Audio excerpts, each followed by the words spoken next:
Viewers, একটি interesting বিষয় সেটি হচ্ছে আমাদের ভিডিও দেখে অর্থাৎ ঢাকা ব্লগের ভিডিও দেখে আমাদের একজন সাবস্ক্রাইবার আলামিন বাইক সেন্টারে এসেছেন অনেক দূর থেকে বাইক কেনার জন্য, এবং মোটামুটি উনি এই পালসার বাইকটি, ব্লু কালারের পালসার বাইকটি পছন্দ করেছেন। সো উনি এই বাইকটি নিতে যাচ্ছেন। আর আরও একটি বিশেষ কারণ হচ্ছে ওনার বাইক ছিল যেটি কিছুদিন আগে চুরি হয়ে গিয়েছে। আমরা বাকিটা ওনার কাছ থেকে শুনবো কোথায় কিভাবে চুরি হয়েছে। সো ভাইয়া যদি ভিউয়ার্সদের বলতেন যে কিভাবে আপনার বাইক চুরি হলো, কোথা থেকে চুরি হলো? আমাদের একটি বাইক বৃহস্পতিবারে সন্ধ্যা 6:30 চুরি হয়েছে চিটাং রোড পাইনাদি ঈদগাহ মাঠের সামনের দিকে। কত তারিখে? এটা হলো আপনার বৃহস্পতিবারে 4 তারিখ। আচ্ছা, 4 তারিখে। বৃহস্পতিবার 4 তারিখ।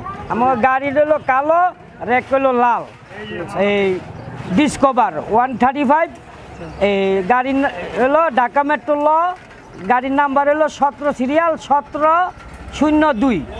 সো এই কেউ যদি 17 ছিল, আরও নাম্বার আছে?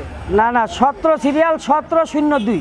ও 1702। হ্যাঁ, ঢাকা মেট্রো হ না ল, ঢাকা মেট্রো ল বলছি। আচ্ছা, ওকে। এখন যদি কেউ গাড়ির সন্ধান পায়, আপনার নাম এবং হচ্ছে আপনার নাম্বার বলে দেন যে আপনার সাথে যোগাযোগ করে পারবেন না? আমার নাম হলো মোহাম্মদ ইসমাইল। আচ্ছা, যদি গাড়িটা কেউ পান তাইলে এই গাড়িটার এই জন্য আমার কাছে যোগাযোগ করবেন, আমি মোবাইল নাম্বার দিয়ে দিতেছি। নাম্বারটা বলেন। নাম্বারটা হলো 01400555624। ওকে, ঠিক আছে।